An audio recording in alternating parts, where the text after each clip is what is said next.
Io son felice. Hi, I'm Gail Bockham, and I designed Traviata in 2003, I think it was. Probably the most important factor in the whole Traviata design was the fact that the director, Chuck Hudson, did not want to do a period production. And from a financial standpoint, I was glad he didn't want to do a period production because it would have been so much more expensive to do 1860s than it was to do the period we chose. And I suggested that the pre-war period was the last time in which the whole society was still static enough, the aristocracy was still in place, that any time after that, all of that disintegrated. And so just before the First World War was a really great time, besides which is a beautiful period. It's Erte and all of the French designers who are very high fashion and decadent. And so it all of that fit together with the whole show and the themes of the show. Well, I wanted to explain that this is a Bible. This is La Traviata Bible, and we create a Bible like this for every show. I think every costume shop does, because it's how you keep track of everything. Included in the Bible, first of all, is the program, and then the designs, and this is the inspiration for the costume for La Traviata. And then, if you can catch that, that is the actual costume that was created from that. There are many ways to do designs. This is the Act 3 dress for Traviata. The swatch is on this side, and if you look closely or can see closely, it tells where the fabric came from, what it cost, and how many yards were purchased, so that if it ever needs to be redone, there's some way to do it. Some of the fabrics were quite cheesy, some of them were absolutely magnificent. My name's Erica Birds, and I'm the costume shop manager here at the Minnesota Opera. From the beginning process, we get designs from the designer. They're usually an initial sketch with some research. We kind of sit down and talk about how the show starts and kind of how we think the characters are going to change throughout it. And then we look and see how it works into our budget and if there's time possibilities for all those changes too. And then they take that information back and they'll do a final rendering for us, which is in color. And then they usually swatch it with fabric so we get an idea of the different feels of fabrics and everything. And then we talk about the fabric choices to see if it actually will work well with the sketch as far as the design of the costume and will it drape the way that they want it, or the issues that we have as far as if it needs to be dyed. Do they choose something that we can dye or something that we can't dye at that point in time? And we talk a lot about texture and size and scale of things. If we've had a new designer here that's never worked with us and they don't know the Ordway space, they'll choose a lot of small little designs, and that doesn't always work as far as print on fabric to read to the stage. Once the fabrics are chosen, then all of that information goes to the draper, and the draper takes that initial sketch or that research and then has the fabric in hand, and they'll drape a mock-up on a form, and it's usually in a less expensive fabric so we can make all of our mistakes on it first. So they'll do a mock-up and pattern it, and then we'll take that first pattern into a fitting with the designer on the singer to get the information back as far as how it fits on their body, and changes that maybe now that we see them that we want to change, or maybe that the fabric is going to do something a little different than we originally thought. And then we take that and that goes into a final pattern, and that gets cut into fabric and then sewn to be ready for stage.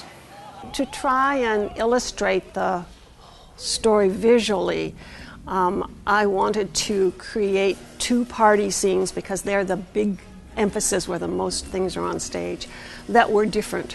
And so I chose to go in the first scene when I wanted Violetta in a white, because this is how she is seen through the tenor's eyes, is this virginal person, even though he knows she's not, but that's how he sees her.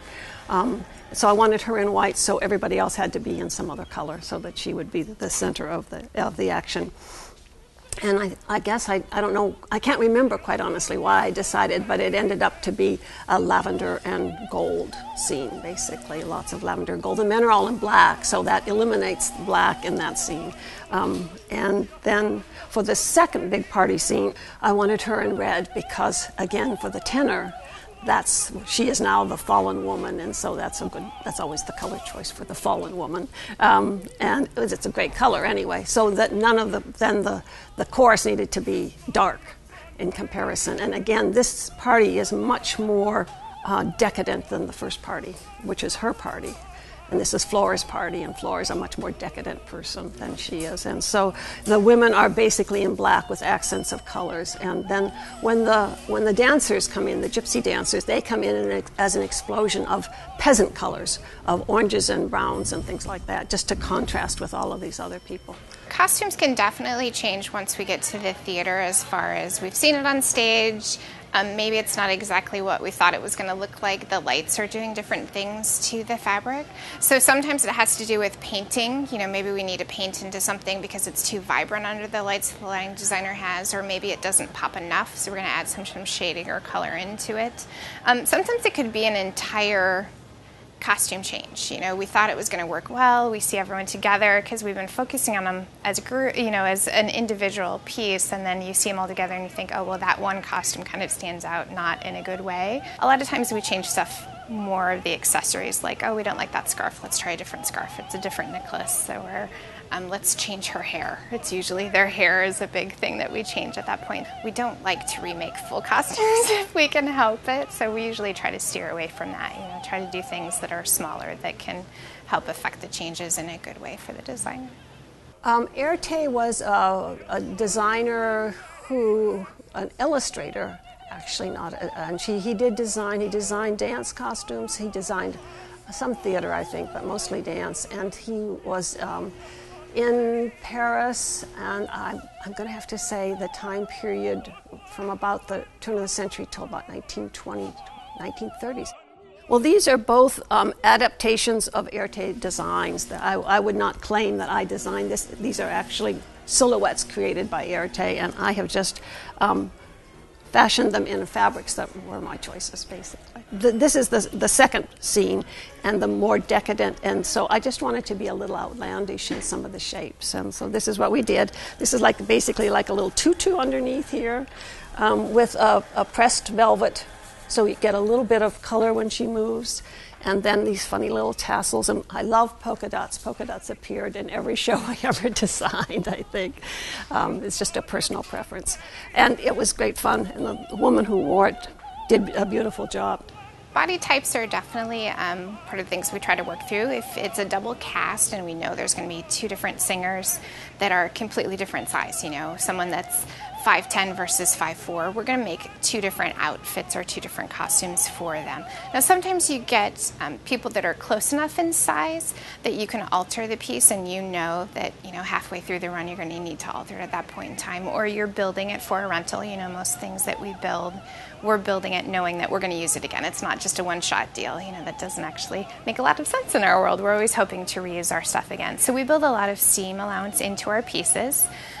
Wherever we can, so that it can fit a larger size person, or how can we alter it down to be a little bit smaller. And sometimes there's a change. You know, you might have a double cast and your people look so different that the designer might see them and then decide that the same look doesn't work on them. You know, their two body types doesn't work. So there might actually be two different designs for the exact same show based on which singer sang the role that evening. And mostly it's changed to accommodate the human body that's going into it. I did try to render the bodies. I knew the people. That's one advantage of being here and knowing all of the performers, is that I could tailor the design to that body. A lot of repairs happen during the run of the show or during the rehearsal period. We have a wardrobe staff that is there, and they are always ready with safety pins and threads and needles, ready to pair stuff. We have a sewing machine in case something gets really bad. Sometimes we have to sew people into things if it's really quick side stage, so they're really there to act quick on their feet, but they're kind of always on the beck and call during the run of the show or during rehearsal for things just like that. You know, they're there to help people change and get dressed in their other costumes, but they're also there to stitch someone in or fix a hem real quick. They have mad skills when it comes to repairing things.